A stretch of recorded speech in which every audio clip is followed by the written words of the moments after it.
மானசீக பக்தி. பகவானிடத்தில் மனித உறவுகள் வாயிலாக பக்தி செலுத்துவது உயர்ந்தது.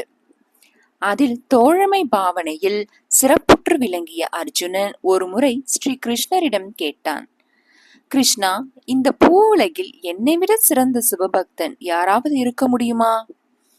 எனது பக்தியையும் கடும் தவத்தையும் வீரத்தையும் மெச்சி சிவபெருமானே எனக்கு பாசுபத அஸ்திரத்தை தந்துள்ளதே இதற்கு சான்றல்லவா என்று கேட்டான். கிருஷ்ணர் சற்று யோசித்துவிட்டு பதில் சொன்னார், அர்ஜுனா, இந்த சந்தேகத்தை சிவபெருமானிடமே கேட்டுவிடுவோம். நாளை காலை கைலாயம் செல்வோம், வா. எனது யோக மாய சக்தியால் உன்னை நான் அங்கு அழைத்துச் செல்கிறேன் என்று கூறினார். மறுநாள் விடியற் காலையில் வெள்ளி பனிமலையின் மீது உதிக்கின்ற செங்கதிர் ஒளி படர்ந்த பரவி பசுமை புல்வெளியில் பனி படர்ந்து பரவி கைலாயம் பொன்மயமாக ஜொலிக்கிறது. அப்போது கிருஷ்ணரும் அர்ஜுனனும் சிவபெருமானை வணங்கினர். அப்போது சிவபெருமான், வா கிருஷ்ணா, நான் கூறியபடி நீ அர்ஜுனனை தவமியற்ற வைத்தாய். நீ கேட்டுக்கொண்டபடி அவனுக்கு பாசுபத அஸ்திரம் வழங்கிவிட்டேன். உனக்கு மகிழ்ச்சிதானே என்று கிருஷ்ணரிடம் கூறினார். அர்ஜுனன் வியப்போடு, கிருஷ்ணா, எனக்கு சிவபெருமான் பாசுபத அஸ்திரம் அருள நீதான் காரணமா? எனக்கு தெரியாமல் போயிற்றே. அறியாமல் நான் கூறியதற்கு என்னை மன்னித்து விடு என்று வேண்டினார். அப்போது சிவபெருமான் நந்தி தேவரை அழைத்து வந்தார். கிருஷ்ணரிடம், கிருஷ்ணா, இன்னும் ஓர் அதிசயம் அர்ஜுனனுக்காக காத்திருக்கிறது. நந்தி தேவரை அழைத்து திவ்ய புஷ்பாஞ்சலி தோட்டத்திற்கு இவர்களை அழைத்து சென்று காட்டுங்கள் என்று கட்டளையிட்டார். நந்தி தேவரும் சிவபெருமான் கட்டளையை ஏற்றுக்கொண்டு நந்தி தேவர் புஷ்பாஞ்சலி தோட்டத்தை அர்ஜுனனுக்கு காண்பித்தார். கிருஷ்ணர் ஒன்றும் அறியாதவர் போல் அவன் பின்னே தொடர்ந்தார்.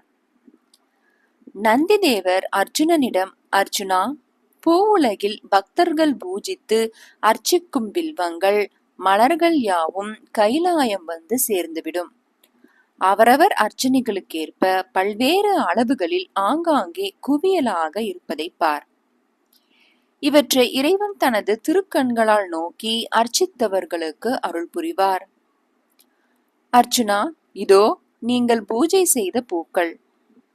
இரு கைகள் கொள்ளளவு கொண்டதாக இருக்கின்றன, பார் என்றார். அப்போது தூரத்தில் புஷ்பங்களாலான பெரிய மலையை கண்டு அர்ஜுனன் வியப்படைகிறான். அர்ஜுனன் நந்தி தேவரை பார்த்து, நந்தி தேவரே, பெரிய மலை போன்று குவிந்திருக்கின்ற இந்த புஷ்ப மலைக்கு உரியவர் யார்? அவர் எவ்வளவு உயர்ந்த பக்தராக இருக்க வேண்டும் என்று வினவினார். அதற்கு நந்தி தேவர், அவர் வேறு யாரும் அல்ல, உன் அன்பு சகோதரர் பீமனே. இப்பூவுலகில் அவருக்கு இணையான சிவபக்தி வேறு யாருக்கும் இல்லை என்பதை அம்மையப்பன் அறிவார் என்று கூறினார். அர்ஜுனன் அதை நம்பாமல் சிரித்தபடி யோசித்தான். நந்திதேவரே, சிரித்ததற்காக மன்னியுங்கள். பீமன் அண்ணா எங்களுக்காக நாள் முழுவதும் பல்வேறு வேலைகள் செய்துவிட்டு இரவு முழுவதும் காவலும் காப்பார்.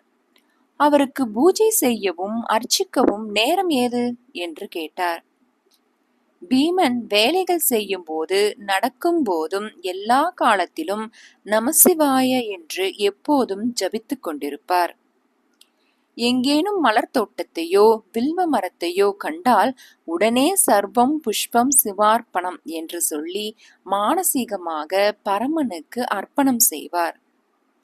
அவ்விதம் வந்து சேர்ந்தவையே இந்த மலர்களும் வில்வ தலங்களு என்று கூறினார் நந்திதேவர்.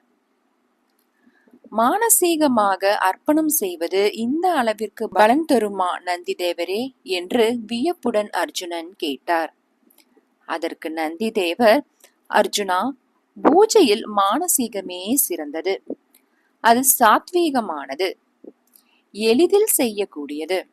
இறைவன் ஒருவரது மனதைத்தான் பார்க்கிறார். அவன் புறத்தில் என்ன செய்கிறான் என்பது கணக்கல்ல என்று கூறினார். அர்ஜுனனும் கிருஷ்ணனும் சிவபெருமானையும் பார்வதியையும் வணங்கி நின்றனர்.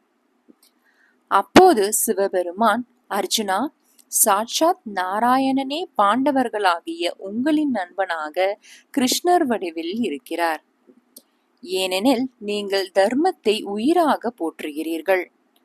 தர்மம் எங்கிருக்கிறதோ அங்கு கிருஷ்ணன் இருப்பான். கிருஷ்ணன் இருக்கும் இடத்தில் வெற்றியும் நிச்சயம் என்று கூறினார். அர்ஜுனன் கைகூப்பி கிருஷ்ணரை பார்த்து, பரந்தாமா, உன்னையும் உனது செயல்களையும் யார் அறிய முடியும்? என் ஆணவத்தை அகற்றி சிவ தரிசனம் கிடைக்க செய்ததோடு எனக்கு மனத்தெளிவையும் உண்டாக்கிவிட்டீர்கள். உங்களுக்கு அனந்த கோடி நமஸ்காரங்கள் என்று கூறினார்.